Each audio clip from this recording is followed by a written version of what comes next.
Live from the chicken wing capital of the world, Buffalo, New York. You're listening to the Child Care Bridge Podcast, your source for the best tips, tools, and tactics on how to market and grow your child care center, ensuring total domination. Total domination. This is the Child Care Bridge, and this is your host, Michael Tasner.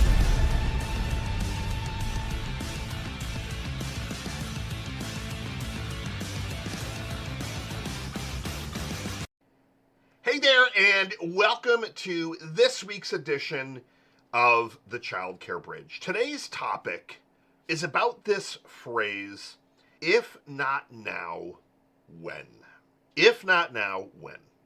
So what I love about a fresh year is that child care center owners, our clients, our team, everyone gets excited about wanting to make changes. And we talked on this podcast at the end of last year.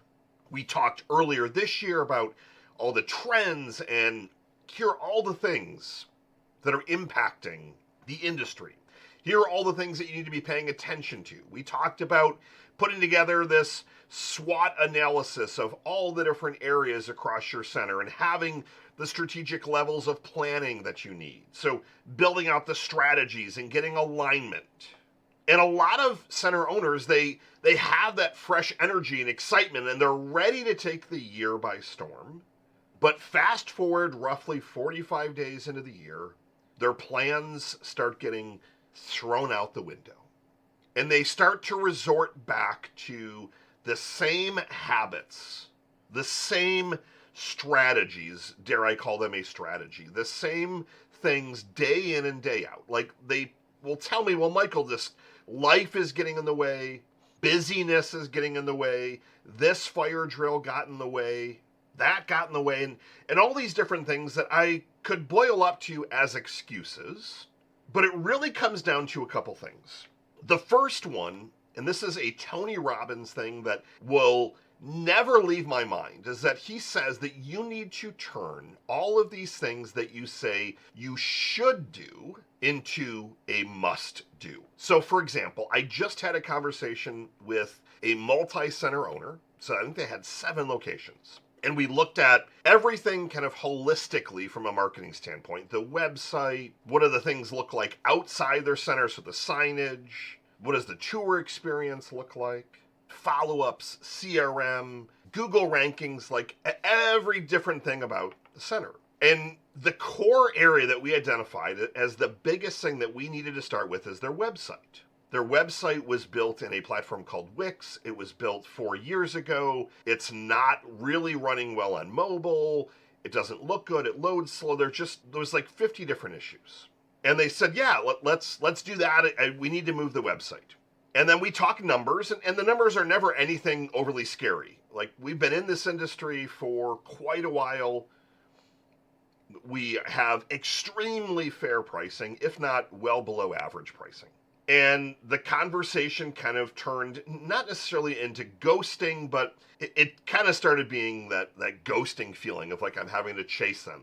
They said, Michael, we know that this is a huge issue. Let's get it done in Q1.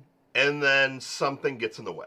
And I sent a one-line email with that exact topic. And I said, if you're not looking at doing this now, which is fine, when are you looking at doing this? If not now, when? So if you say, I should redo my website, I should do virtual tours, I should get my entire center and all my different locations done in one of those really cool 3D platforms where people can go through and actually look through your center and open doors. It's a lot of fun. There's a tool called Matterport, among many other tools. I should, and you have this long list of shoulds. What are some of those that you can start to put hard deadlines on? So what I've realized is that anytime I don't give myself and or my team a hard deadline, the project then is simply on my should list. It's on a list of shoulds. It's also on a list that I call perhaps. And my least favorite word in the English language, among a couple of others, is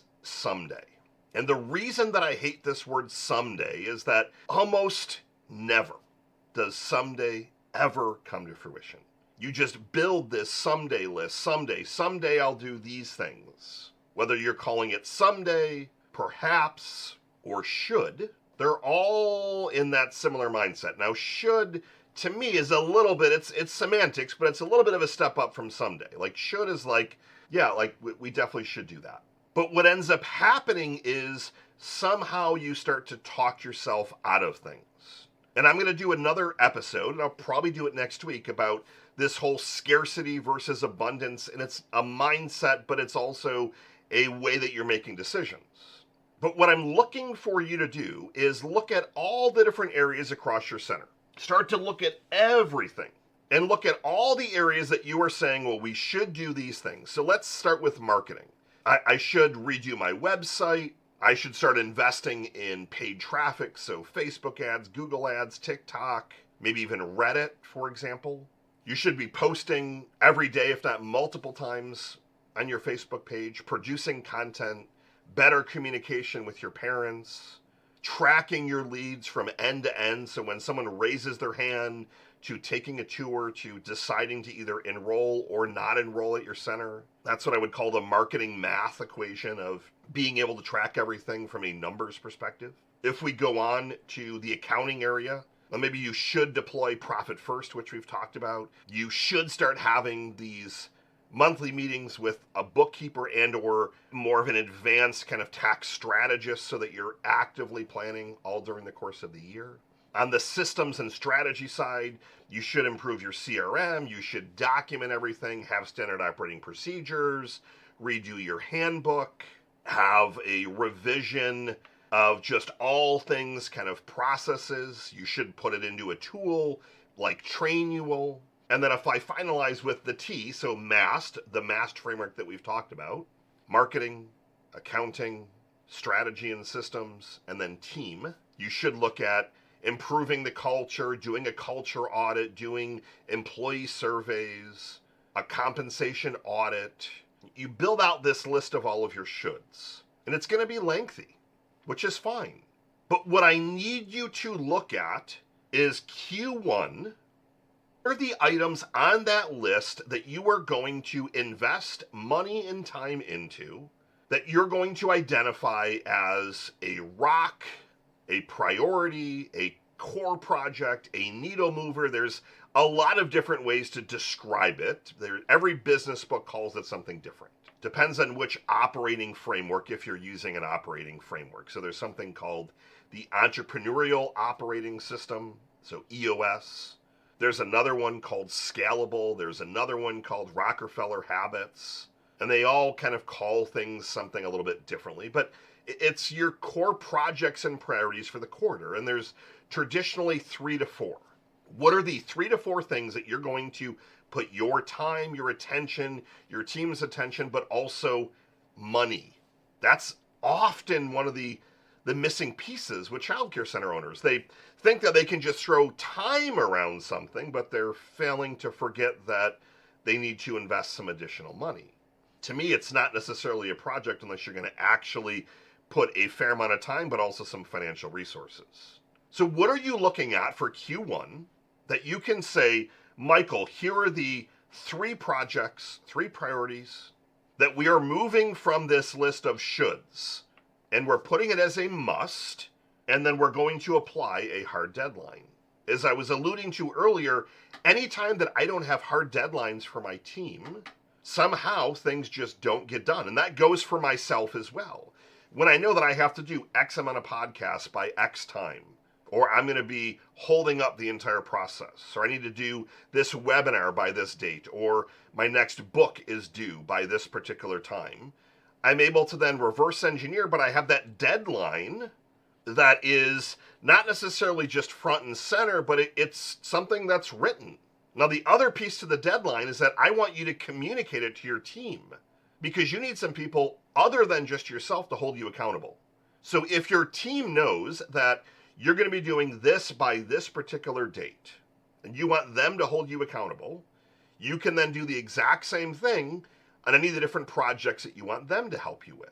But what I've realized is that if you as the owner, if you as the leader are using those same excuses and those same kind of habits of, well, I should do this, and then you kind of, you move the needle a little bit and then you reverse course, often due to a lack of abundance mindset, you start to get into fear, or something else kind of takes over. But when I see center owners starting to finally move the needle on what they must be doing, as long as they have hard deadlines, they're keeping themselves accountable, their team is also holding them accountable, they're leading by example, things start to magically happen. There were a couple of projects within my organization that were stalled out. We were redoing our key performance indicators. So I put together the project plan. I sent it to the team that would be executing. And I said, here's the project plan. I want it done by Friday. And you don't want to know what happened? Magically by Friday, the project was done. On top of all the other things that they were already working on. But they finally had a deadline. They had some why behind it. If you're going to move something from a should to a must, you have to make sure that you're well aware of the why, your team is well aware of the why, and you can see the impact it's going to make across your center. And that is why I always encourage you, when you're looking at your list of shoulds, especially for the beginning of a year, is to make sure that at least 50 to 75% of those are marketing related projects. Marketing as the M, the first letter in the MAST framework that I've been teaching you, drives every single thing else. Without more enrollments, without a line around the block of potential registrations, you are going to constantly be in this cash flow battle. When you have this line around the block, when you have a lengthy wait list of people that you know you can actually enroll, not a wait list that's 500 names deep, but it's 10 years old, you're also a lot more comfortable to raise your prices. And I've talked about that at least a dozen times on this show. So my challenge for you today is to look at what are those things that you're saying, I should do this? What are the things that you've already given up on? And it can be personal as well. What are the things that fizzled out already? Evaluate why they fizzled out, and the chances are high that it's fear took over, scarcity mindset took over, you lost your interest a little bit, but it didn't have this deadline. And it's okay if you're, well, Michael, I'm going to hold on that, but I'm going to replace it with this project. But I want you to look at those things that are on your should list and ask yourself, if I'm not going to do it now, when am I committed to actually doing it? And when you start to apply that time pressure, when you move your items from shoulds to musts, when you start to plan out those 3 or 4 rocks or core priorities for each of your quarters with deadlines, with layers of accountability, great things start to happen. Progress equals happiness, also, as Tony Robbins says. So as you start to see the progress, okay, great. We didn't want to have to invest $5,000 in the website because we didn't think it was going to be worth it. But in reality, investing that $5,000 yielded 30 new enrollments that is now worth $1 million over the next couple of years by way of enrollments, by way of referrals, and then just the lead volume that's going to continue to go from there. Great things happen, and usually that is where I have found the center owners, they tend to get in their head. They tend to, well, let's wait a little bit. My challenge for you today is every single thing that you're deciding to wait on, not make a decision on, hold off, put on the back burner, ask yourself, if I'm not going to do this now, if I'm not going to make a decision now, when am I willing to make a decision? If not now, when? Michael Tasner signing off. Good morning, good afternoon, and good night. Tune in next week. I'm going to talk about this whole scarcity versus abundance and how to make sure that you're operating in a state of abundance and how that pays off handsome dividends. Have a great rest of your day. Talk to you next week.